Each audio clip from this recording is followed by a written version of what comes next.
El tema salud en la República Dominicana sigue repercutiendo en la palestra, en los comentarios del pueblo, de la gente de a pie, y así como no, miembros del sector, enfermeras, doctores, administradores de centros de salud, y específicamente con el tema de los medicamentos de alto costo. Vamos a hablar de este tópico y de otros que atañen la salud en la República Dominicana con alguien que sabe y que tiene propiedad para abordarlos. Él es el doctor Alfred Cruz, quien fue director del programa de medicamentos de alto costo del Ministerio de Salud Pública, así como ex titular del Hospital Arturo Grullón, acá de Santiago. Nos place recibirle en esta entrevista central desde el Congreso de la Mañana. Buenos días, doctor, bienvenido. Buenos días a ustedes, a la televidencia de este maravilloso programa, y compartiremos informaciones que yo espero que las oigan porque son desde el punto de vista médico puramente, no solamente desde el punto de vista político. Por supuesto, y la salud es uno de los pilares del desarrollo de una sociedad, entonces hay que ponerle atención, don Víctor. Nosotros aprovechamos para saludar la presencia del doctor Alfred y conocemos de su historia frente al Arturo Grullón. Las informaciones que uno tiene son positivas, que es difícil en este país, muy difícil. Y todo por la transparencia y por la eficiencia en el servicio, según la síntesis que hemos tenido con relación a usted, y nosotros por eso lo saludamos. Y le damos la bienvenida de nuevo. Claro que sí, Randy. Gracias. Buenos días, doctor. Bienvenido a este programa. Y un tema que viene a tratar un tema tan relevante como el tema sanitario, y especialmente de los medicamentos de altos costos. Esas personas que están en una condición de salud crítica y que necesitan de estos para seguir viviendo y tener una última esperanza de vida. Bien, doctor, vamos a empezar por lo que está sucediendo en la República Dominicana. Varias denuncias, varios pacientes que están enlistados de medicamentos de alto costo se quejan y lo hacen público de que a pesar de que están en el listado no están recibiendo a tiempo lo solicitado. ¿Cómo califica usted esta crisis y qué es lo que realmente está ocurriendo desde su punto de vista? Bueno, mira, desde que se creó el programa de alto costo como paciente protegido en el 2015 durante el pasado gobierno, el programa nació con una crisis porque la cantidad de pacientes con enfermedades catastróficas es muy grande en este país. Y lamentablemente, igual que la mayoría de las cosas, los presupuestos que hay para esos tipos de programas son escasos comparativamente. Ahora el programa comenzó a correr, es un programa que debe de ir recibiendo fondos y debe de ir creciendo. Así como crecen los pacientes cada día que llegan, también los fondos para el mismo deben de aumentar. Y no ha pasado así. O sea, siempre hay menos dinero. Ustedes vieron que el presupuesto hasta que comenzó más o menos el 2020 era el mismo presupuesto que había anteriormente, 2.800 millones. Ahora se ha aumentado una cantidad de acuerdo a que creció 3 veces los pacientes, según se dijo al inicio de este gobierno, cuando nosotros estábamos. Y no se corresponde la cantidad de dinero que hay en el programa con la cantidad de pacientes que hay. Ahora, lo que sí tenemos que decir es la verdad, y eso es lo que muchas veces no se corresponde. ¿Y cuál es la verdad, doctor? Bueno, mira, la mayoría de veces yo digo que los medios, todo el mundo critica, todo el mundo habla, y no dicen lo que hay que decir con la verdad. Yo te lo digo porque si tú hablas de un tema en salud, tú debes de informarte bien. Los medios a veces oyen algo que corre y lo tiran en los programas como son, pero a veces no averiguan la cantidad, la verdad, los datos, los resultados que hay. También existe la otra parte, que también la parte que está gobernando dice también datos que no son lo que les corresponde. Muchas veces se abultan los datos para aparentar estar bien y no debiera de ser así. Entonces, la realidad que tenemos ahora mismo es un montón de familias con enfermedades catastróficas que están en una lista de espera, que por la cantidad de pacientes, por los pocos recursos que hay, no se le puede dar el tratamiento que deben tener porque es demasiado costoso. Doctor, una pregunta. Usted dice que hay pocos recursos para la cantidad de pacientes que están en enfermedades catastróficas, pero pregunto, en el año 2020 los recursos eran necesarios, eran suficientes, perdón, o también había una cantidad significativa de pacientes que no pudieron acceder a los medicamentos. No, mira, cuando nosotros entramos en el agosto de 2020, el presupuesto era más o menos de 2.800 millones. Yo no manejé presupuesto porque apenas duré 5 meses. Hice la renuncia por la destitución del doctor Plutarco Arias. O sí que en ese entonces era ministro de Salud. El ministro de Salud, que surgieron algunos problemas y por los valores y principios que uno tiene, yo decidí renunciar al puesto y ser leal con quien me llevó a ese puesto. Y yo consideré que él tenía toda la razón y que es un hombre honesto. O sea, usted no le dio tiempo. Haciendo un paréntesis ahí, el doctor Chanel Rosa Chupani ha venido haciendo unos tweets que ha venido reivindicando la imagen moral del doctor Plutarco Arias y expresando que desde el principio estuvo del lado correcto de la historia. Sí, lo que pasa es que hay problemas políticos dentro de los partidos que unos se benefician y otros se perjudican. Eso es correcto. Entonces eso es parte de la historia. Pero yo sí tengo que decir que para esa fecha había una cantidad bien grande de pacientes en lista de espera. Yo le puedo decir que cuando llegamos habían más de 1.000 pacientes en lista de espera. Y la cantidad de pacientes y los que querían los pacientes en ese tiempo es lo mismo que hay ahora. Ahora, ¿qué pasa? Si usted va a alto costo y usted comienza a trabajar con prioridad y usted comienza a recibir los medicamentos y hay una serie de cosas que hay que hacer como saber qué se compra, porque no se compra de acuerdo al inventario que hay ni se compra de acuerdo a prioridades de los pacientes. Ni tampoco se está comprando por una ley de medicamentos. Si hubiera una ley de medicamentos donde se le dé prioridad a quienes más lo necesitan, y a comprar en sitios que tal vez nos resulten más económicos fuera mejor. Entonces, usted entiende que esa es la principal debilidad de por qué estos medicamentos que desde hace más de un año muchos pacientes dicen que no les llega. No, hace mucho que no les llega desde el principio, porque mira, se dijo que se triplicaron los pacientes, que no es verdad. Los pacientes siempre han estado faltando, siempre hay pacientes que están en lista de espera. Las listas de espera nunca se han acabado. Cierto, pero estamos hablando que en el año 2020 habían 2.500 pacientes, una inversión de, como usted expresaba, casi 2.800 millones, pero actualmente hay una inversión de 7.300 millones, según cifras oficiales, y se han triplicado los pacientes, 7.400, es decir, 3 veces más que lo que teníamos hace 5 años atrás. No creo. Desde el principio ha habido más pacientes de lo que se ha dicho y no creo que se haya triplicado la inversión que se genera en alto costo. Sí, pero eso son informaciones. Eso es información, sí, pero... Yo creo... No, por eso dije al principio. Un poco de peso a lo que está expresando. No, mire, tenemos que ser justos con las familias que están pasando esta situación. Tenemos que olvidarnos del gobierno y tenemos que olvidarnos de lo que dicen los medios. La verdad es que si tú entras al portal de compra y contrataciones, de Promese y de gobierno, tú buscas las licitaciones una por una como está, tú las sacas, las sumas, y tú te vas a dar cuenta que no se ha gastado más de 5.000 millones en ninguno de los años que han pasado, como no se gastaba antes tampoco. Ahora, el esfuerzo sí, yo puedo decirte que se está haciendo, pero nosotros tenemos que ser serios en dar informaciones, porque eso es lo que nos pasa.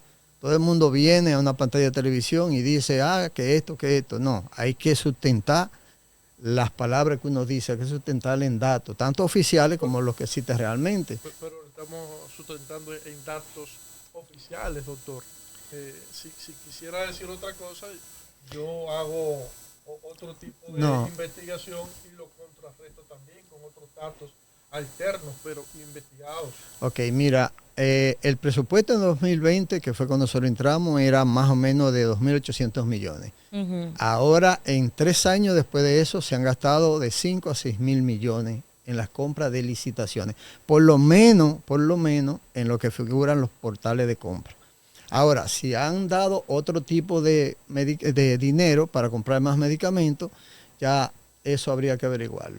Pero yo te puedo asegurar que en todas las licitaciones que se han hecho, desde 2021 hasta hoy, Por ejemplo, este año solamente se han gastado 2.910 millones de pesos. Este año es el año en que menos medicamentos de alto costo se han gastado. Y el problema no es que gaste más o gaste menos, el problema es que alto costo se inició para ayudar a la parte financiera de la familia con enfermedades catastróficas. No es que el director de alto costo esté diciendo que no quiere ayudar, es que tenemos que irnos de por sí a lo que se gasta en salud. Aquí no se ha pasado de un 2.1 del PIB en salud nunca. Y eso es precisamente lo que se debe hacer. Lo que se necesitan es fondos para que los programas corran y no los hay. Por más que quieras tú, yo, el director de un programa, nadie lo va. Aquí no se va a mejorar la salud hasta que no se aumente el gasto en salud pública. Doctor, antes de mi pregunta, una opinión muy breve mía. Señores, hay que estar en la ropa de una familia. Incluso no me refiero ni al propio enfermo o paciente, sino de esa familia que tiene a un hijo, una hija, a una madre, a un esposo, una esposa, a un pariente afectado de una enfermedad catastrófica, cuya vida depende de un medicamento que aquí no se produce, hay que traerlo, hay que comprarlo, carísimo, y que el presupuesto de esa familia no alcanza para el mantenimiento de ese tratamiento. Hay que estar ahí para entenderlo. Aquí uno puede hacer toda una exhibición de teoría y de suposiciones y de opinión, pero no es lo mismo, es fuerte.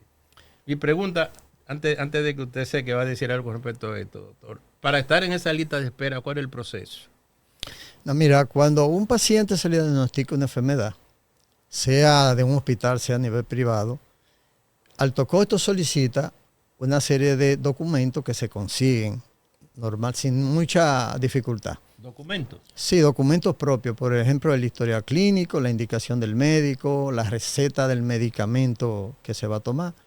Eso se lleva, en el caso de nosotros de Santiago, se lleva al Hospital Cabral Ibáez, a la unidad de alto costo que figura allá, y esos documentos se remiten a Santo Domingo. En Santo Domingo llega y se verifica si ese medicamento está disponible o no. Si ese medicamento está disponible, inmediatamente, y no hay lista de espera para ello, ni hay paciente y hay medicamento disponible, inmediatamente en una semana ese medicamento se va a entregar. Por ejemplo, el viernes pasado se llamó al show de mediodía para un medicamento de una paciente. Es un medicamento que se llama Palbociclib. Entonces, en un rato lo llamaron, hicieron la gestión y de una vez lo aprobaron. En ese caso, esa señora fue dichosa. Sí. Pero a veces no es que no se quiera dar. A veces muchos pacientes someten un expediente de eso y lo llevan, pero a veces no vuelven otra vez porque esperan que el programa los llame. Entonces, muchas veces en el programa hay tanto trabajo y hay tanta dificultad con los medicamentos que tal vez el programa no está pendiente de llamar a ese paciente y decirle, mire, ya llegamos. Y no debería de ser que el mismo programa tenga una comunicación efectiva a través de los canales y vías de comunicación y contacto que deje el paciente, porque el paciente Sí, no es adivino. Sí, pero... Eso no debería de ser sí, responsabilidad pero del programa. debiera ser responsabilidad. Informarlo por correo electrónico, por WhatsApp, por llamada telefónica, por alguna vía. Debería O depositar los listados, hacerlos públicos. Los pacientes aprobados para tal medicamento pueden pasar por la oficina tal y publicarlo en las redes sociales. En el tiempo que nosotros hicimos, en los 5 meses, eso se hacía. Lo que pasa es que a veces, como hay tan pocos empleados, tú tienes que coger un empleado para hacer diferentes funciones. Y muchas veces la culpa no es solamente del programa. Tú debes tener interés también. No me lo dieron, insiste. El interés yo lo entiendo, No, porque el no que estoy tiene se busca el agua. justificando. Pero entiendo que hay una debilidad de comunicación entre la institución y el paciente que solicita. Desde luego que sí. Habiendo tanta tecnología, para mí me resulta increíble que en 2025 del siglo XXI una institución del Estado que maneja tanto dinero no tenga la capacidad laboral de llamarme y de decirme que un medicamento está aprobado. No es que no se tenga el interés. Muchas veces se hace. Mira, es complicada la situación y no quiero defender, por eso le digo no quiero defender a nadie. Simplemente, como dice nuestro compañero aquí, el programa, yo soy el primero que lo digo, el programa se creó para ayudar a la familia con enfermedad catastrófica. No, el gobierno debe de es bonita. El gobierno debe de cumplir con su obligación, porque es obligatorio que el gobierno tiene que dar salud pública gratis, claro, de buena calidad y con eficacia a todos los pacientes de este país. Pero en todos los sitios, yo sé que más tengo que insistir con que este tipo de programa tiene que mejorar, porque es que no podemos seguir así. La cantidad de medicamentos que hay y que uno quiere comprar, con el presupuesto hasta, es imposible comprarlo. ¿Por qué? Porque le dan medicamentos a 5 pacientes nuevos, pero es que llegan 100 nuevos. El diagnóstico de cáncer últimamente a nivel infantil ha crecido inmensamente. Yo te lo digo porque soy pediatra y trabajo con hematólogos pediatras cada día. Pero también aumentan las enfermedades reumatoideas, aumentan los problemas de hipertensión pulmonar. Entonces, son medicamentos. Una quimio de un cáncer de mama te cuesta $500,000 y hay que dártela 3 o 4 veces al año. Doctor, y te llegan 10 y tú tal vez podrás cubrir 3, pero te quedan 7 en una lista de espera, pero te quedan 7 de cada enfermedad y hay más de 41 enfermedades diferentes. Entonces, cuando llegan 41 enfermedades diferentes, 10 de ellos, te está hablando que está cerca de 400 pacientes más. Y esos medicamentos, es raro el que tú veas que por una pastilla cueste menos de $200 por cada una. Son medicamentos que algunos cuestan $235,000 cada unidad y se hace difícil. Este es un problema que hay que sentarse a discutirlo de alto costo, hay que aumentar los fondos para alto costo. Debe de discutirse seriamente porque como vamos no podemos, no hay capacidad, ni por el programa de alto costo, ni tampoco por la cantidad de pacientes que están llegando. Pero tiene el Estado Dominicano la cantidad de recursos necesarios para suplir, para que el programa pueda satisfacer las necesidades de todos los pacientes que tenemos en la República Dominicana. Yo creo que sí, porque es que es el lado. No, doctor. Mira, ¿Cómo usted cree que sí? No, yo digo que sí en el sentido por eso que no lo tiene ni Estados Unidos, yo creo. Mira qué pasa. Aquí hay muchísimos programas que tienen recursos. Aquí hay mucho dinero. No quiere decir que se cubra para todo. Mira, la cantidad de dinero que hay para alto costo ahora mismo es insuficiente. Y la cantidad de dinero que se pueda buscar tampoco nos va a dar porque hay muchos pacientes. Lo que yo te digo es una cosa. Lo que yo te digo es que tiene que haber la iniciativa de ir mejorando el programa para que le cubra la mayor cantidad de pacientes. Pero según porque cifras, si hay tanto dinero como lo vemos a diario, yo creo que para los pacientes tienen que aparecer. Pero se subieron de 2.300 a 7.200. No se ha gastado 7.200 nunca en ningún año. Yo insisto en eso. No, pacientes, 7.200 pacientes. No se subieron, los pacientes existían ya. Lo digo yo. O sea, había una cantidad de pacientes, no se triplicó, ya existía la cantidad de pacientes que había. Pero según según cualquiera puede decir algo, pero la realidad es otra. No, según han estado expresando expertos también en el tema, hablan de que un paciente de alto costo debe permanecer en el programa hasta que se sane o hasta que se muera. Hasta que le dé de alta, sí. Entonces, no es posible que tuviéramos hace 5 años atrás la misma cantidad de pacientes que tenemos hoy, con una mayor cantidad de recursos. No, ha ido aumentando la cantidad de pacientes y han aumentado los recursos, pero son insuficientes todavía. No, es que siempre van a ser insuficientes. Siempre van a ser porque los gastos de salud son los mismos. Ahí es que yo voy. No quiero decir que el gobierno no lo está haciendo. El gobierno está haciendo su papel, pero no es suficiente para... Es que no solamente alto costo. Los hospitales necesitan más dinero, necesitan más insumos, necesitan más médicos, necesitan más enfermeras. Y no los hay. Se hace el esfuerzo, yo entiendo, pero es que yo no puedo venir aquí a sentarme a defender el gobierno, que es mi gobierno, no puedo negarlo. En lo que sí estamos de acuerdo es que el presupuesto de salud pública debe incrementarse. En eso sí estamos todos de acuerdo. Desde luego, tenemos más de 10 años con menos de un PIB menos de 2 y no lo hacen. Entonces nunca vamos a progresar. Varios titulares de centros de salud privados, por lo menos de Santiago, que yo tenga conocimiento, no sé si en otras partes del país, han sumado a la mesa del diálogo sobre el tema de medicamentos de alto costo una iniciativa, una propuesta. Proponen que para acortar el proceso burocrático de solicitud y entrega del medicamento, donde hay listas que, como usted bien indica, hay pacientes que tienen mucho más de un año esperando y en el peor de los casos muchos mueren esperando. Ellos han propuesto de que como muchos de esos pacientes se tratan sus enfermedades en sus centros de salud, ser ellos intermediarios entre el Estado y el paciente, desarrollando una logística de entrega más eficiente, transparente y que llegue a tiempo al paciente. ¿Usted entiende que esta sería una excelente propuesta y que en algún punto el gobierno, el Estado Dominicano, la consideraría? Mira, la entrega de los medicamentos de altos costos tiene que ser muy cuidadosa, con mucho cuidado, tanto para la entrega de los mismos pacientes y tanto por la trazabilidad de los medicamentos y por muchas razones, hay muchos factores. No creo que deben de haber intermediarios en esto, porque es que mira, a veces tú tienes un paciente que tú le das un tratamiento para un cáncer de mama y el paciente se le da su medicamento, pero muchos de esos pacientes mueren y la familia no reporta al programa que se murió. Y al mismo tiempo, muchas veces el programa, por lo que tú dices, por la falta de herramientas, no sabe que ese paciente murió. Los familiares a veces siguen buscando esos medicamentos, se lo entregan en la farmacia porque hay un familiar que tiene autorización para recibirlo y muchas veces ese medicamento que yo recibo, que sé que vale 500,000 pesos, tengo la opción también de venderlo a otro paciente por la mitad de precio y sirve para eso. Pero ahora, precisamente un centro de salud que trata el paciente, que va a aplicar ese medicamento, no sería el idóneo para recibirlo y acortar el proceso burocrático, porque entonces tendría la obligación de reportar qué pasa con ese paciente, si fallece o si continúa con el tratamiento. No, es que los pacientes... para evitar ese tipo de estafa. ¿Eso es estafa al Estado? No, los pacientes de alto costo, que reciben un medicamento, se administran en el mismo hospital donde se entrega, excepto los medicamentos que son vía oral, que son en el domicilio.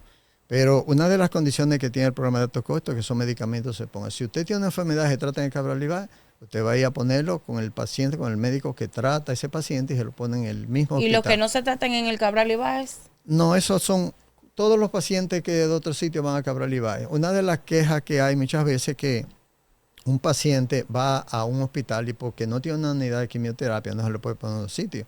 Pero si un paciente recibe una quimio, se le entrega a ese paciente, debe ser puesto por supervisión o del médico que lo trata en el Cabral Ibáez o de su médico particular. Porque el objetivo es que el paciente reciba su medicamento. Lógico. Pero no que se negocie con el medicamento ni nada. El objetivo del programa de alto costo es que el paciente reciba el medicamento para su enfermedad y que financieramente esa familia pueda sostenerlo en base a eso. Muy bien.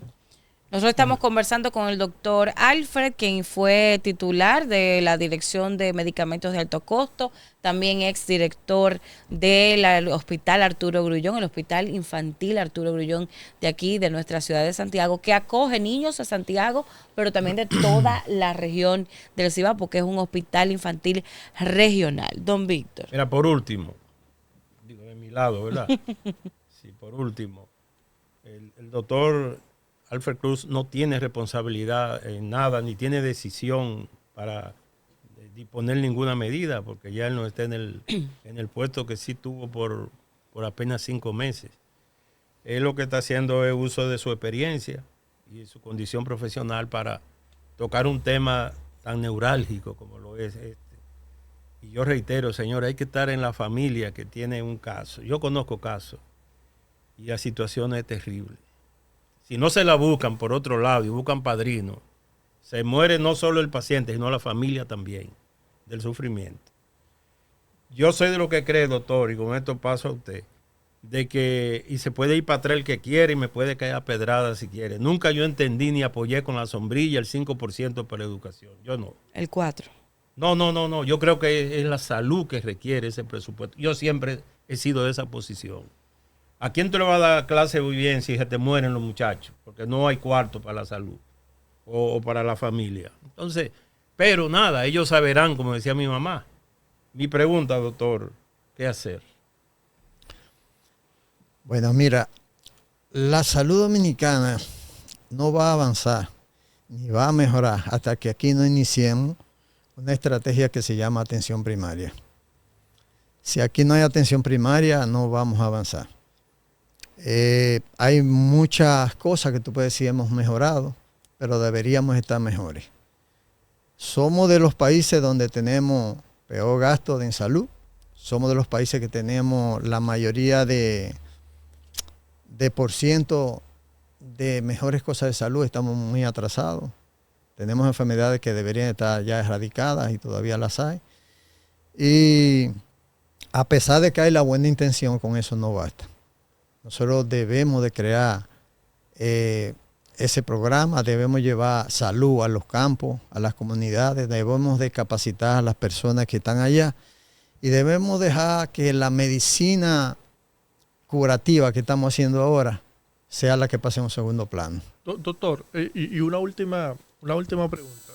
Además de que usted menciona el tema de la salud preventiva, que es fundamental para que el sistema funcione de manera correcta, nosotros tenemos una sociedad con una cultura culinaria pésima, posiblemente de las peores de la región y el mundo. Aquí se consume azúcar, harina, grasa. Aquí el picapollo, eso se ha convertido en bandera nacional. Esa comida que nosotros consumimos diariamente en nuestro país no es un factor también que incrementa la cantidad de enfermedades que se producen aquí. Si mejoramos la cultura de lo que comemos, no podría eso sumarse también a un esfuerzo de salud preventiva. Desde luego, es que la prevención y la promoción son la base de la medicina actual aquí en todos los países. Si tú buscas los indicadores de salud en los países donde hay atención primaria, tú lo vas a encontrar que va a estar mejores que nosotros. Tanto en gastos como en los programas que hay. Mira, si nosotros llevamos la información y la prevención.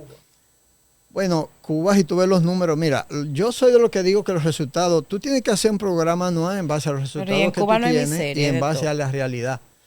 Cuba hay de todo, pero tiene mejores números que nosotros y tiene menos dinero y todo, porque ellos tienen atención primaria, hacen una medicina preventiva, como lo dice él. Entonces, aquí, obligatoriamente, hasta que no tengamos atención primaria, medicina preventiva, promoción de la salud, no vamos a llegar a nada.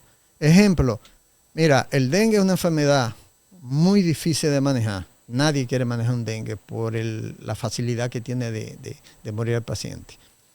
Pero el dengue llega aquí cada 3 o cada 4 años, igual que en la mayoría de los países. Es una enfermedad que viene por años. En estos 2 años no tenemos dengue.